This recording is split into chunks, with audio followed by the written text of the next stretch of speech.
2024 PN Bandung demi keadilan berdasarkan ketuhanan yang Maha Esa.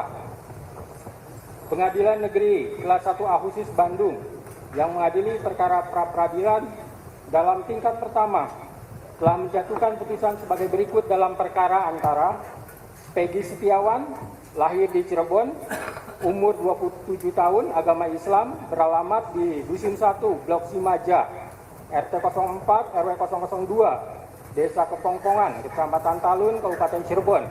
Dalam hal ini diwakili oleh para kuasanya yaitu 1. Sugianti Iriani SH, 2. Adnan Miftahul Hayat SH, 3. Muhammad Imanullah SH MKN, 4. Melani SH MH, 5. Dr. Umi Maskana SH MHUM, 6. MN Insang Nasruddin SH, 7. KM Ibnu Sina Jainuddin SHMH, 8. Aprian Setiawan SHMH, 9. Rio Damas Putra SH, 10. Asep Muhyiddin SHMH, 11. Mukhtar Effendi SHMH, 12. Imelda Damesari SH CPL, 13. Rahim Shah Putra SH, 14. Gideon Manurung SH, 15. Oji Tantowi SH, 16. Sunan Bendung SH, 17. Adah Ati Suryati SH, 18. Marwan Iswandi SHMH, 19. Nicholas Johan Kili SHMH, 20. Nicholas Rapel Kili SH, 21. Agus Firman Panjaitan SH, dan 22. Jidin Siagian SHMH. Kesemuanya adalah advokat dan konsultan hukum yang tergabung pada kantor Law Office Sugianti Iriani SH dan rekan yang berkedudukan di Jalan Salam 12B, Blok Kapling, Kelurahan atau Desa Kepongpongan, Kecamatan Talun, Kabupaten Cirebon, Jawa Barat, berdasarkan surat kuasa khusus tertanggal 8 Juni 2024, selanjutnya disebut sebagai pemohon. Melawan Kepolisian Negara Republik Indonesia, CQ Kepala Kepolisian Daerah Jawa Barat, CQ Direktur Reserse Kriminal Umum Polda Jawa Barat, yang berkedudukan di Jalan Soekarno-Hatta nomor 748 Cimencrang, Kecamatan Gede Bage, Kota Bandung, Jawa Barat. Dalam hal ini diwakili oleh para kuasanya yaitu Kombes Polisi Nur Hadi Handayani SHMSI, AKBP Susi Bina Kurniati SHMH, AKBP Reni Martaliana SHMM, 4. Pembina tingkat 1 Dr. Anang Usman SHMSI, AKBP Rudi Trihandoyo SEMH, Kompol Deni Muktamar Esos SH, AKP Muhammad Maryadi SH, AKP Aprijal Wahyudi Ahmad SIKMM, Penata tingkat 1 Ajat Sudrajat SH, AKP Anggi Eko Prasetyo STK SIK, Ibda Sumardi SHMH, Ibda Nopan Sarif Hidayat SH, Aibtu Heri Wibowo SH, Aibtu Roni Effendi Sembiring SH, dan Bribka Anwar Hadi SH. Kesemuanya dari bidang hukum Polda Jawa Barat dan penyidik Direktorat Reserse Kriminal Umum Polda Jabar yang beralamat di Jalan Soekarno-Hatta nomor 748 Bandung, serta penyidik Satreskrim Polres Cirebon Kota yang beralamat di Jalan Veteran nomor 5 Kota Cirebon, berdasarkan surat kuasa khusus bermaterai tertanggal 21 Juni 2024 dan surat perintah Kapolda Jawa Barat nomor Sprint 1653/6 Romawi HUK 2024 tertanggal 21 Juni 2024, selanjutnya disebut sebagai termohon. Pengadilan negeri tersebut setelah membaca penetapan Ketua Pengadilan Negeri Bandung nomor 10 Pitpra 2024 PN Bandung tertanggal 11 Juni 2024 tentang penunjukan hakim untuk mengadili perkara ini. Setelah membaca penetapan hakim tentang hari sidang, setelah membaca berkas perkara dan surat-surat yang berhubungan dengan perkara ini, setelah memeriksa bukti surat dan mendengarkan keterangan para saksi yang diajukan di persidangan tentang duduk perkara, menimbang bahwa pemohon melalui surat permohonannya tertanggal 11 Juni 2024 yang telah didaftarkan di Kepanitraan PN Bandung di bawah register perkara nomor 10 Pitpra 2024 PN Bandung telah mengajukan permohonan pra peradilan dengan alasan sebagai berikut. Permohonan dianggap dibacakan. Menimbang bahwa pada hari Senin tanggal 1 Juli 2024 sebagaimana persidangan yang telah ditetapkan untuk pemohon hadir para kuasanya, begitu juga untuk termohon hadir para kuasanya di persidangan. Menimbang bahwa terhadap permohonan pra peradilan yang diajukan oleh pemohon tersebut, termohon telah mengajukan jawabannya tertanggal 2 Juli 2024 sebagai berikut, dianggap dibacakan.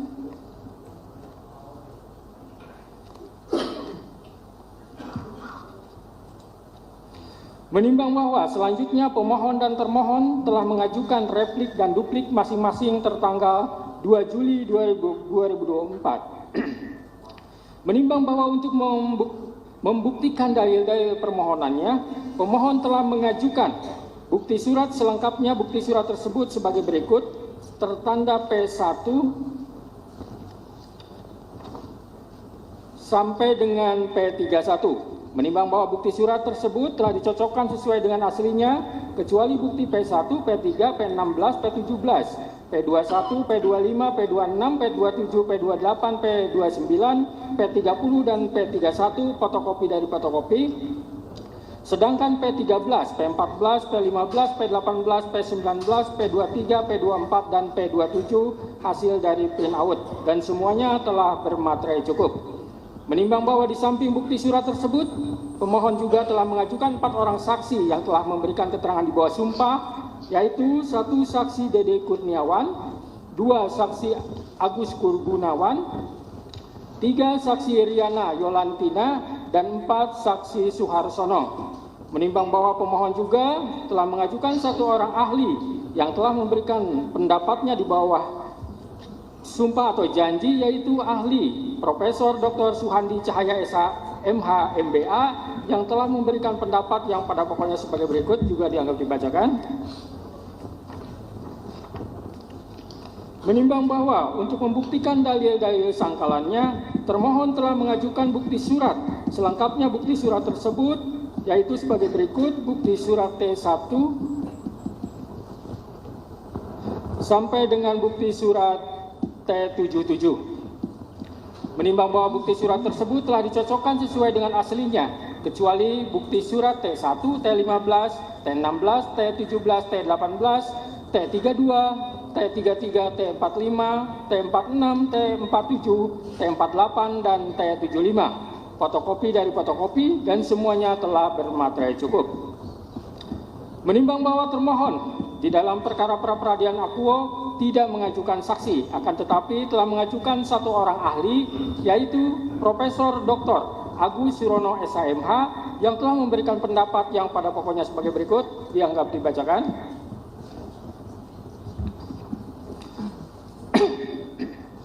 Menimbang bahwa baik pemohon maupun termohon telah mengajukan kesimpulan tertulis masing-masing tertanggal 5 Juli 2024. Menimbang bahwa selanjutnya para pihak menyatakan tidak akan mengajukan sesuatu apapun lagi ke persidangan dan mohon putusan.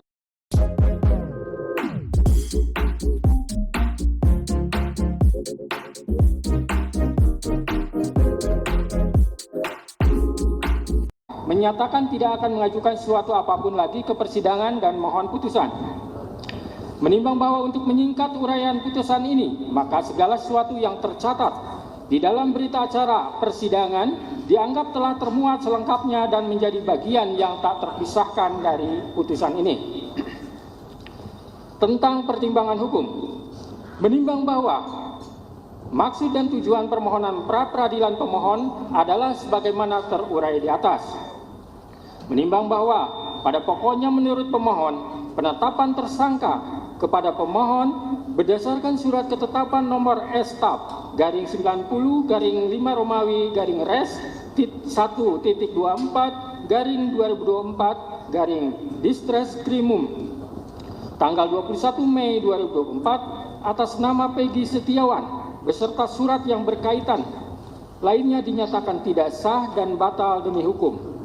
Karena termohon sebelumnya telah mengumumkan DPO pada tanggal 15 Mei 2024 jam 13.42 WIB yang diunggah melalui media hub.polri.go.id khusus untuk atas nama Peggy alias Peron, usia 22 tahun sampai 30 tahun, jenis kelamin laki-laki, keluarga negara Indonesia, tempat tinggal terakhir Desa Banjarwangunan, Kecamatan Mundu, Kabupaten Cirebon, dengan ciri-ciri khusus tinggi 160 cm, badan kecil, rambut keriting, kulit hitam, sebagaimana yang diumumkan oleh Polri, sangat jauh berbeda dengan ciri-ciri yang melekat pada diri Peggy Setiawan yang saat ini ditetapkan sebagai tersangka.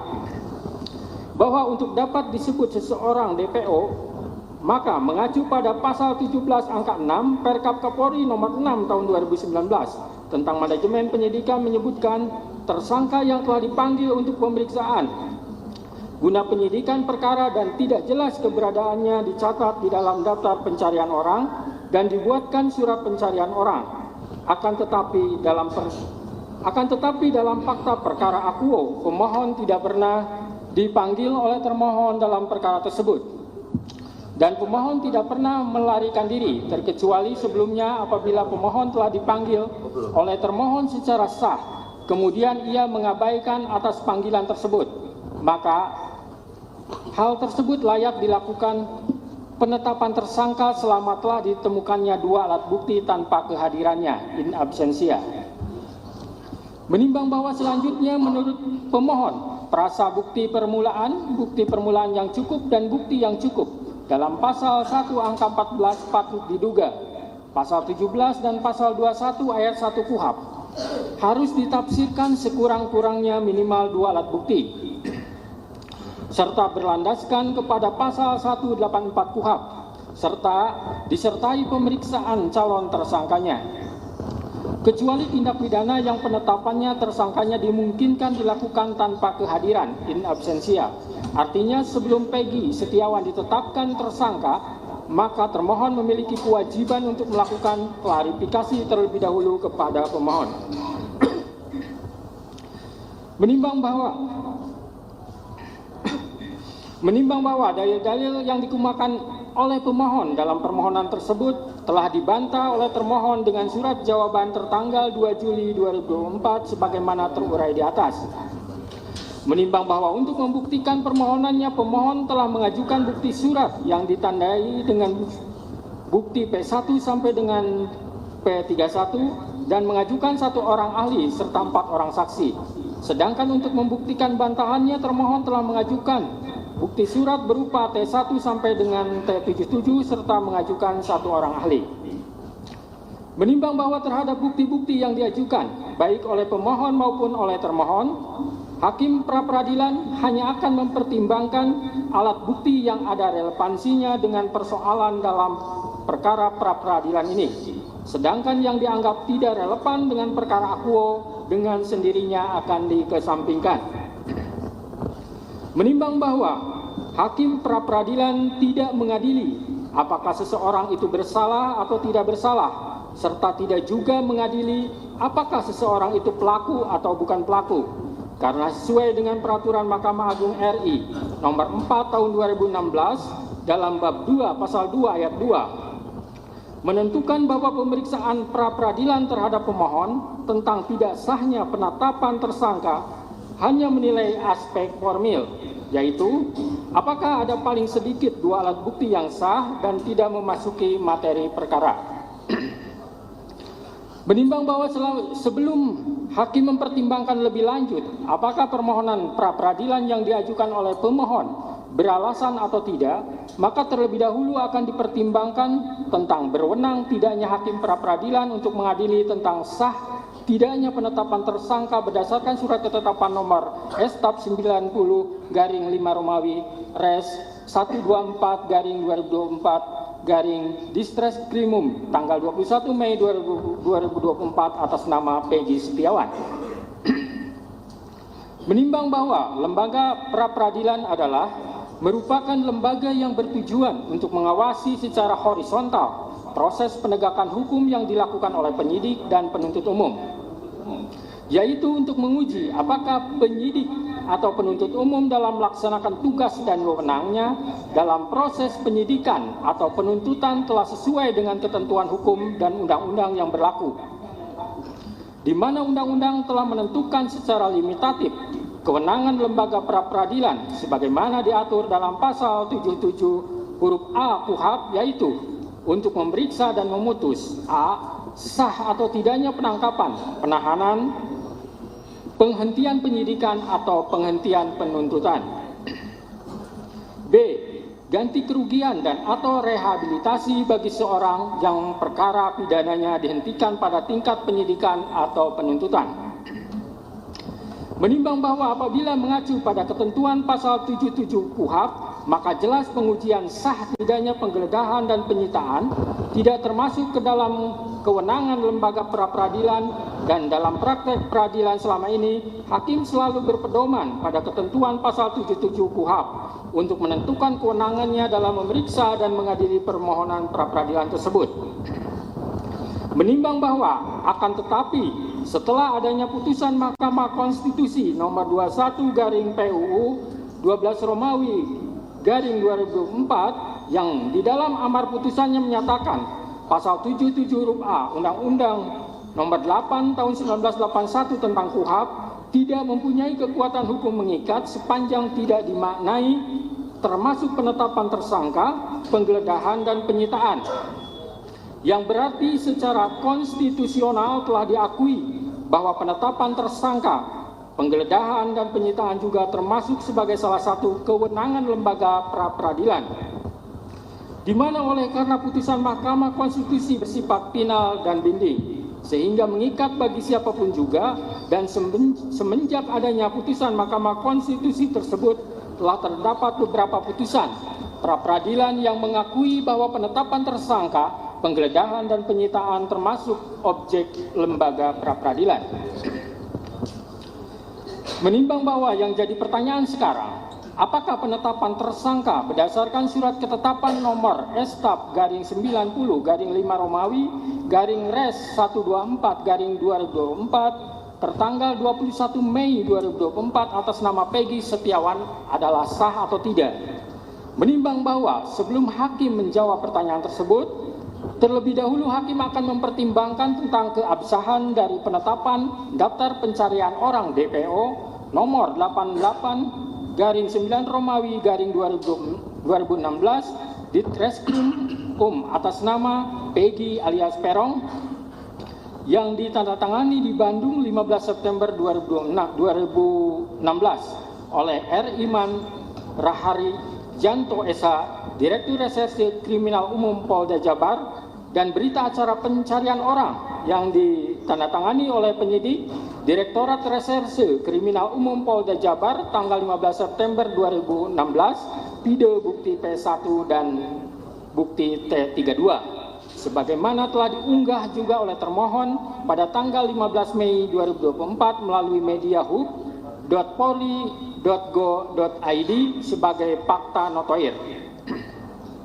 Menimbang bahwa dalam permohonannya pemohon telah mendalilkan bahwa pemohon tidak pernah dipanggil oleh termohon dalam perkara tersebut dan pemohon tidak pernah melarikan diri. Menimbang bahwa atas dalil permohon tersebut, termohon dalam jawabannya halaman 32 sampai 33 pada pokoknya mendalilkan termohon sebelum menetapkan pemohon sebagai tersangka dan menerbitkan pemohon sebagai daftar pencarian orang DPO berdasarkan surat nomor DPO garing 88 garing 9 Romawi garing 2016 garing Distret Krimum tanggal 15 September 2016, termohon telah melakukan serangkaian penyelidikan dan penyidikan terlebih dahulu dan telah mendatangi alamat rumah ibu kandung pemohon yang beralamat di Dusun 1 Blok Simaja, RT 002 RW 002, Desa Kepongpongan, Kecamatan Talun, Kabupaten Cirebon, Jawa Barat, pada tanggal 2 September 2016. Namun pada saat itu, ibu kandung pemohon yang bernama Sudari Kartini mengatakan kepada penyidik bahwa saudara Peggy Setiawan tidak ada di rumah dan sedang berada di Bandung. Tidak menyebutkan di mana alamat di Bandung tersebut. Atas dasar keterangan dari ibu kandung Saudara Peggy alias Peron tersebut, kemudian penyidik telah melakukan pencarian terhadap Saudara Peggy alias Peron yang dibuktikan dengan berita acara pencarian tersangka atas nama Peggy alias Peron pada tanggal 15 September 2016. Sehingga dengan demikian sangatlah tidak beralasan apabila pemohon masih mempermasalahkan tentang pemanggilan terhadap tersangka Peggy Setiawan alias Peron. Adapun dalam kasus-kasus tertentu, berdasarkan pertimbangan penyidik, seorang tersangka tidak mesti harus dilakukan pemanggilan terlebih dahulu. Menimbang bahwa terkait sah atau tidaknya penetapan DPO atas nama pemohon karena terjadi dalam rentang waktu antara tahun 2016 sampai dengan tahun 2024, maka hakim akan merujuk pada bukti P16 dan bukti P17 berupa Peraturan Kepala Kepolisian Negara Republik Indonesia Nomor 14 Tahun 2012 tentang Manajemen Penyidikan Tindak Pidana dan Peraturan Kepala Kepolisian Negara Republik Indonesia Nomor 6 Tahun 2019 tentang Penyidikan Tindak Pidana. Menimbang bahwa berdasarkan pasal 31 ayat 1 Peraturan Kepala Kepolisian Negara Republik Indonesia Nomor 14 Tahun 2012 tentang Manajemen Penyidikan Tindak Pidana menegaskan bahwa tersangka yang telah dipanggil untuk pemeriksaan dalam rangka penyidikan perkara sampai lebih dari 3 kali dan ternyata tidak jelas keberadaannya dapat dicatat di dalam daftar pencarian orang DPO dan dibuatkan surat pencarian orang. Menimbang bahwa selanjutnya berdasarkan Peraturan Kepala Kepolisian Negara Republik Indonesia Nomor 6 Tahun 2019 tentang Penyidikan Tindak Pidana, pasal 17 menegaskan bahwa tersangka yang telah dipanggil untuk pemeriksaan guna penyidikan perkara dan tidak jelas keberadaannya dicatat di dalam daftar pencarian orang DPO dan dibuatkan surat pencarian orang. Menimbang bahwa setelah hakim mencermati semua bukti dari termohon, tidak ada satupun bukti adanya surat panggilan yang dilayangkan oleh termohon kepada pemohon, sehingga pemohon tidak mengetahui dirinya masuk ke dalam daftar pencarian orang DPO. Termohon hanya mendatangi rumah pemohon dan bertanya kepada ibu kandung pemohon yang bernama Saudari Kartini yang mengatakan kepada penyidik bahwa Peggy Setiawan tidak ada di rumah dan sedang berada di Bandung tanpa membawa surat panggilan untuk disampaikan kepada pemohon. Menimbang bahwa hakim tidak sependapat dengan dalil dari termohon yang mengatakan tidak perlu pemanggilan terhadap pemohon karena menurut hakim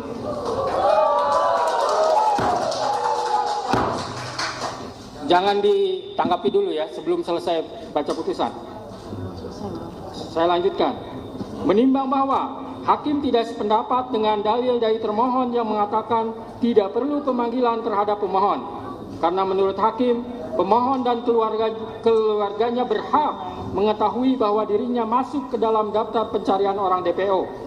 Guna pembelaan diri, terlebih lagi kewajiban harus adanya pemanggilan tersebut secara nyata dan tegas telah diatur dalam Peraturan Kepala Kepolisian Negara Republik Indonesia Nomor 14 Tahun 2012 tentang Manajemen Penyidikan Tindak Pidana dan Peraturan Kepala Kepolisian Negara Republik Indonesia Nomor 6 Tahun 2019 tentang Penyidikan Tindak Pidana. Sehingga dengan demikian, menurut hakim penetapan DPO atas nama pemohon yang terjadi dalam rentang waktu antara tahun 2016 sampai tahun 2024 tidak sah menurut hukum.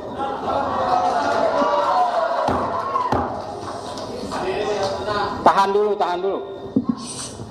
Menimbang bahwa selanjutnya hakim akan mempertimbangkan terkait penetapan tersangka berdasarkan surat ketetapan nomor S/90/5 Romawi /Res 124/2024 Diskrepimum tanggal 21 Mei 2024 atas nama Peggy Setiawan adalah sah atau tidak. Menimbang bahwa pemohon mendalilkan menurut pemohon prasa bukti permulaan yang cukup dan bukti yang cukup dalam pasal 1 angka 14 patut diduga, pasal 17 dan pasal 21 ayat 1 KUHP harus ditafsirkan sekurang-kurangnya minimal 2 alat bukti serta berlandaskan kepada pasal 184 KUHP disertai pemeriksaan calon tersangkanya. kecuali tindak pidana yang penetapan tersangkanya dimungkinkan dilakukan tanpa kehadiran in absentia. Artinya sebelum Peggy Setiawan ditetapkan tersangka, maka termohon memiliki kewajiban hukum untuk melakukan klarifikasi terlebih dahulu pada pemohon. Menimbang bahwa terkait dalil termohon dalam jawabannya pada halaman 27 sampai 28 yang pada pokoknya menegaskan bahwa penetapan tersangka yang dilakukan oleh termohon sudah memenuhi syarat-syarat sebagaimana dimaksud dalam A. Pasal 1 angka 14 Undang-Undang Nomor 8 Tahun 1981 tentang hukum acara pidana menyebutkan bahwa tersangka adalah seseorang yang karena perbuatannya atau keadaannya berdasarkan bukti permulaan patut diduga sebagai pelaku tindak pidana. B.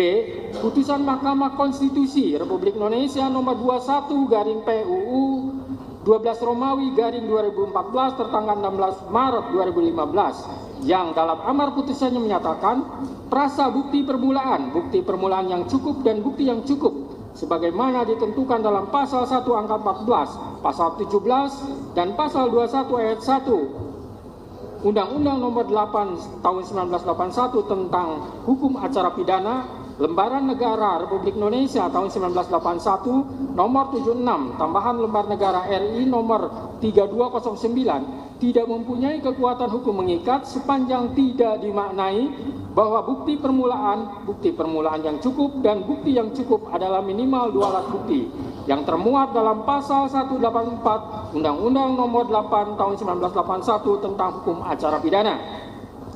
Bahwa dengan sudah terpenuhinya syarat formil dan material terhadap penetapan tersangka Peggy Setiawan alias Peron, maka secara yuridis tindakan termohon akuo adalah sudah sesuai dengan prosedur hukum.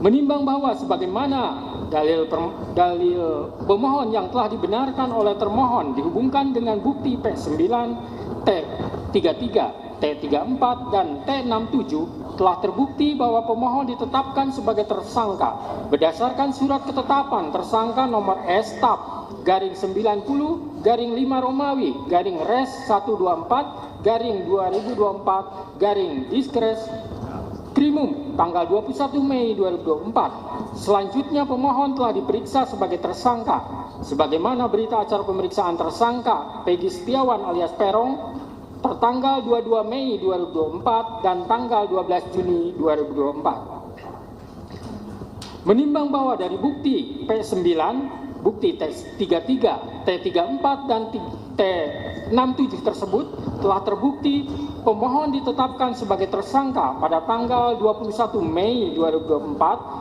dan baru diperiksa sebagai tersangka besoknya pada tanggal 22 Mei 2024 dan dilanjutkan tanggal 12 Juni 2024. Menimbang bahwa hakim tidak sependapat dengan dalil termohon dan ahli dari termohon yang berpendapat untuk penetapan tersangka hanya dengan bukti permulaan yang cukup dan bukti yang cukup adalah minimal 2 alat bukti serta tidak harus adanya pemeriksaan calon tersangka terlebih dahulu.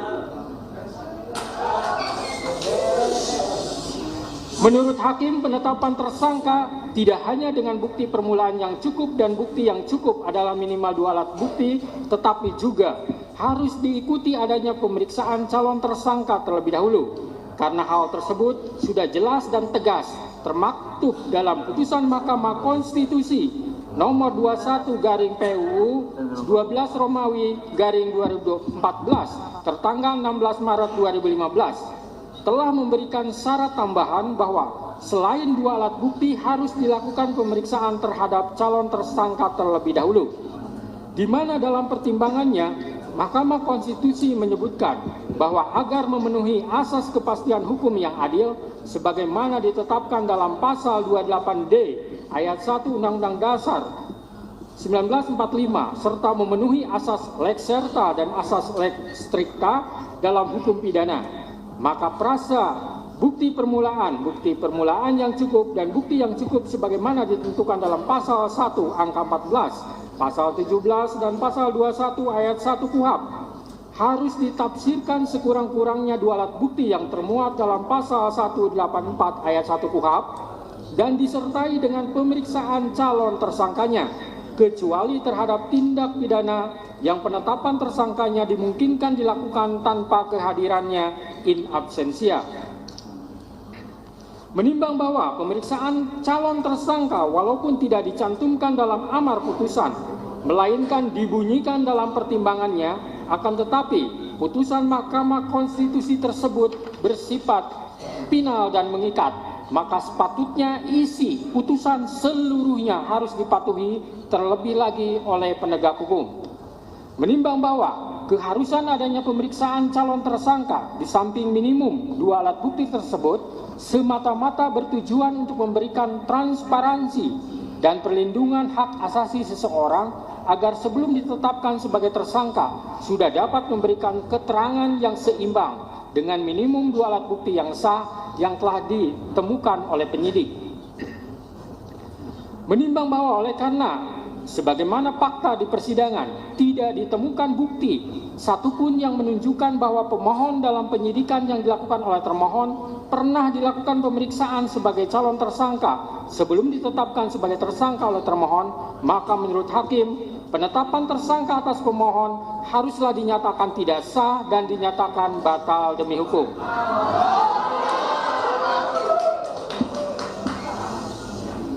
Menimbang bahwa berdasarkan pertimbangan di atas, maka alasan-alasan permohonan pra-peradilan yang diajukan oleh pemohon haruslah dinyatakan beralasan menurut hukum dan patut dikabulkan. Menimbang bahwa oleh karena penetapan pemohon sebagai tersangka didasarkan pada penyidikan yang tidak sah, maka seluruh tindakan termohon terhadap pemohon menjadi tidak sah.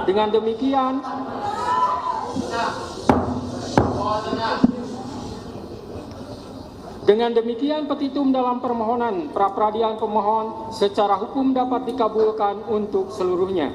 Menimbang bahwa oleh karena permohonan pra-peradilan pemohon telah dinyatakan dikabulkan untuk seluruhnya, maka biaya yang timbul dalam perkara ini dibebankan kepada negara. Memperhatikan Undang-Undang Nomor 8 Tahun 1981, Putusan Mahkamah Konstitusi Nomor 21/PUU 12 Romawi / 2014 serta peraturan lain yang bersangkutan. Mengadili 1. Mengabulkan permohonan pra-peradilan pemohon untuk seluruhnya. 2. Menyatakan proses penetapan tersangka kepada pemohon berdasarkan surat ketetapan nomor Estap /90/5 Romawi /Res 124/2024 Diskreskrimum tanggal 21 Mei 2004 atas nama Peggy Setiawan beserta surat yang berkaitan lainnya dinyatakan tidak sah dan batal demi hukum.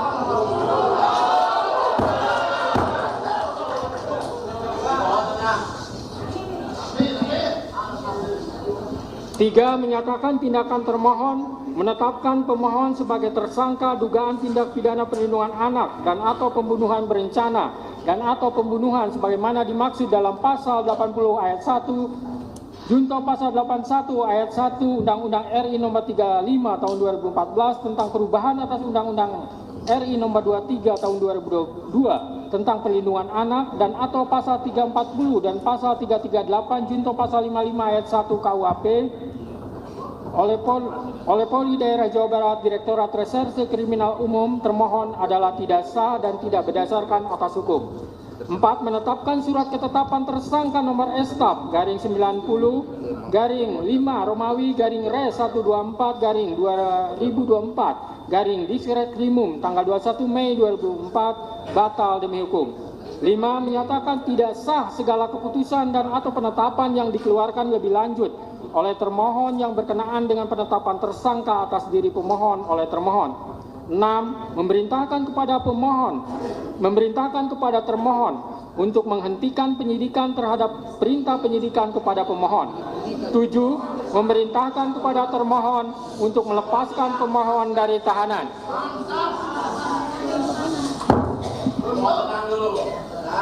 8. Memulihkan hak pemohon dalam kemampuan, kedudukan, dan harkat serta martabatnya seperti sedia kala. Dan 9. Membebankan biaya perkara kepada negara. Demikianlah diputus pada hari ini Senin, tanggal 8 Juli 2024 oleh Eman Sulaiman sebagai Hakim Tunggal.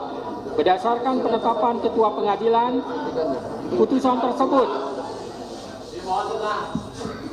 Putusan tersebut diucapkan dalam persidangan yang terbuka untuk umum pada hari ini oleh hakim tersebut dengan dibantu oleh Muhammad Al-Atta sebagai panitera pengganti pada PN Bandung dengan dihadiri oleh kuasa pemohon dan kuasa termohon.